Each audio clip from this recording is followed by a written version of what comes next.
Ayan guys, sobrang init ng panahon. Wow, may dumaang panghat. Grabe, lalong uminit.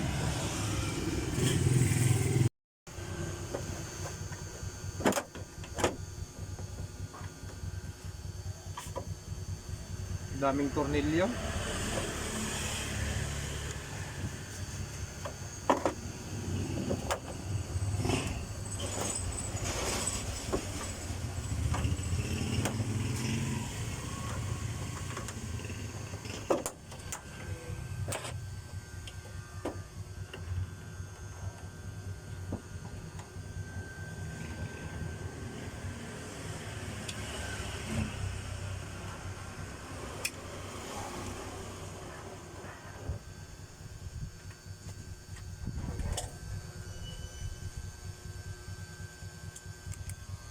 Yan guys, ito ang laman loob ng Toshiba.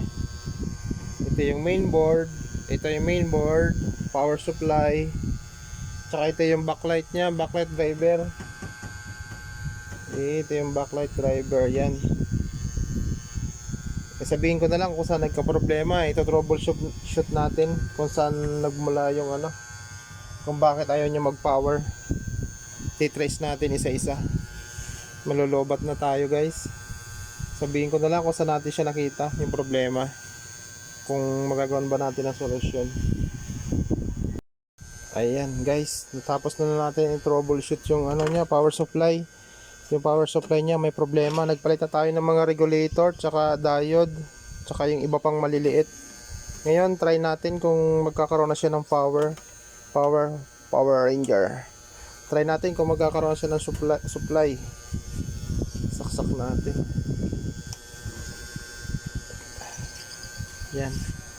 Sabay-sabay nating tingnan. Ayan, nabuhay na yung backlight guys, oh. Tingnan natin kung ayan, umilaw na yung board niya. Ayan guys, umilaw na. Ayan, oh, yung yellow na ilaw. Oo, umilaw na yung board. Try natin yung display kung meron na.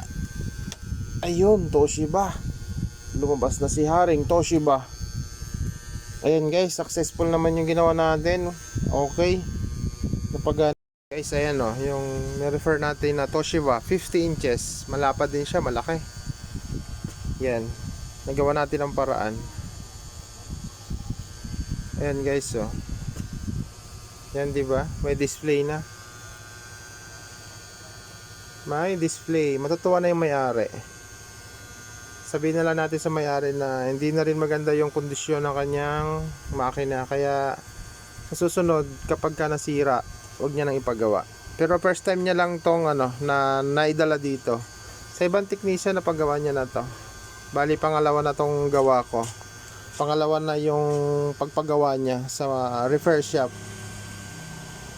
Pero hindi na maganda yung niya, maging honest tayo sa customer para hindi na siya magastusan. Yan, pero pwede pa guys.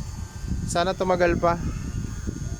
Pag mga ganyang hindi na maganda ang status ng mainboard or power supply, hindi na tayo nagsisingil ng medyo mataas dyan. Mababa na yung singilan natin kapag kaganyan. Yan guys, sobrang init ng panahon. Wow, may dumaang panghat. Grabe, lalong uminit. Ayan guys, pwede na natin tawagan yung may-ari. Okay na yung TV niya. Salamat sa panonood guys. Linggo ngayon, bukas Lunes. Ano ba ang date ngayon? 21, 20. Hindi na ako nakakamalay ng date. Maganda pa siya yung screen niya guys. Maganda pa yung screen niya. Maganda pa rin naman tong TV na to.